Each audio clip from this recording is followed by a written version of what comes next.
Hey guys, this is Brandon from USF1. I'm starting a new series today called IMO F1. It's short for, in my opinion, Formula One. Um, in particular, today I guess we're going to be talking about Manor. As you know, Manor went down. They're no longer a part of a team. All their employees are unemployed now.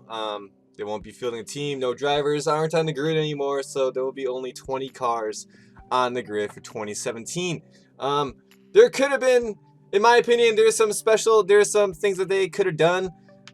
Both Manor and Formula One and possibly others could have happened to avoid this entire situation. I'll be coming with you with my ideas after this.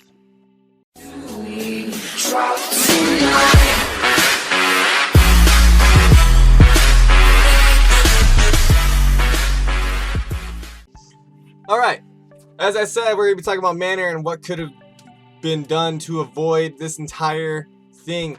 And Liberty Media, because I guess Manor had up until January to find a sponsor, they said, otherwise they will cave in. And that did not happen, so therefore they would have, so they went under, alright? That's basically the nature of the story.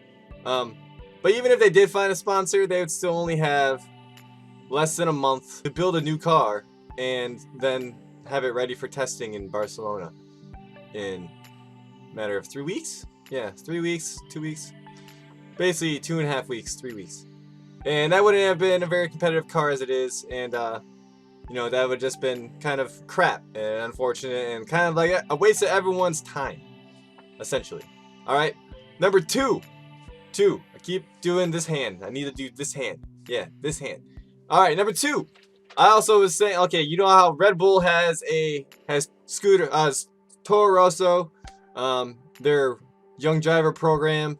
They have, well, obviously young drivers in the lower ranks, but then when they want to, they don't know if their guys are ready for the Formula One challenge. They just throw them into the Toro Rosso seats, which is where Max Verstappen, he's currently a Red Bull driver. He started at Toro Rosso. Daniel Kvyat, he's current Toro Rosso driver, but he was at Red Bull for a short amount of time, then he came back to Toro Rosso. Carlos Sainz, he may be stuck there unless like Daniel Ricciardo somehow like, you know, goes away and retires all of a sudden, kind of like Nico Rosberg kind of did out of nowhere. But then Carlos Sainz is sort of like stuck in limbo at number 1 Toro Rosso, but he can't go be number 2 at Red Bull because, you know, Max Verstappen's right there essentially. But Mercedes could have bought Manor.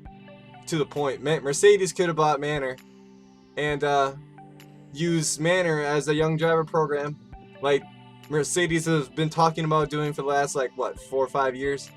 That was their opportunity. Come on, Mercedes, you guys are full of money. You came like first place the last 3 years. You guys got like you have the most lucrative budget ever to build your cars as it is. Multiple facilities and on 2 continents. You know, Germany and the UK. But overall, like, you could have actually pulled the trigger. Like, Pascal Wehrlein drove there last year, and you didn't give him the new seat, the open seat for Mercedes, because you all say that he's not experienced enough. All right, fine. He found his own ride at Sauber. Ocon found his ride at Force India. No help from Mercedes there. All right, but like let's say this year ends, and Hamilton's contract's up at the end of 2018. He'll be 34 then? 33 or 34. And Bottas will be around similar age too. Are you going to sign new drivers, or are you going to actually promote Pascal Wehrlein, and I guess Esteban Ocon would be the next highest ranking guy? Yeah, both of them will be, well, Pascal Wehrlein might be ready, but I don't know about Ocon. But you could have actually had, if you had Manor up and running, could have had Ocon and, well, maybe not Ocon, but overall, Pascal Wehrlein could have drove for Manor, and you could have brought up they just signed a new driver to their youth academy. Mercedes did. I forget his name. He's some British guy. Looks really, really young, younger than me. I think his name's Ashley. No. If you guys know, let me know. Leave that in the comments below. All right. But they just signed a new driver. And you could have had him drive. Well, obviously he was. If he's in the GP2 ranks, he could have just stayed in GP2. But you could have promoted him and then have Manor as you know, him being number 2. But yeah, Mercedes overall youth driver team at the Formula One rank. That would be great. All right, number 3. Number 3. All right, you could obviously just change the way.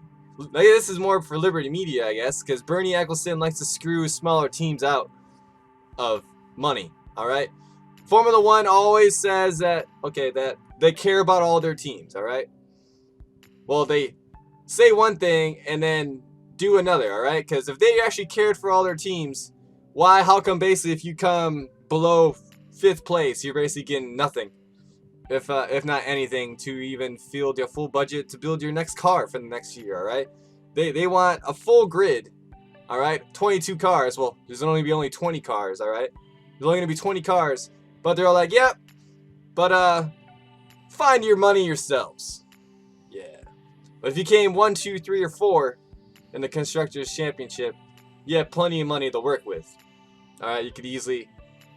Your prize money that you won out is pretty large, all right. But if you come in like if you're like Sauber or I don't know, Manor. I just broke my pen. Sauber and obviously Manor. You know, you're like working on peanuts, all right. But yeah, you guys say you want to field the team, but you're not trying to help people out, all right. You could have helped. Formula One could have helped Manor find a sponsor. Other teams could help find a sponsor. You could have had Rolex and Heineken both own, or like overall sponsors of the whole event, all right. You could have had them sponsor a car, all right. They have plenty of funds to do that, and it's like you easily have the rights to tell them to anyway, because you could have just allocate, I don't know, a couple million of monies that they're giving you, and just switch it to Manor. Wouldn't be all that hard. It's not all that difficult, guys. Remember, this is just an opinion piece. This is just my opinion. You may not agree with me.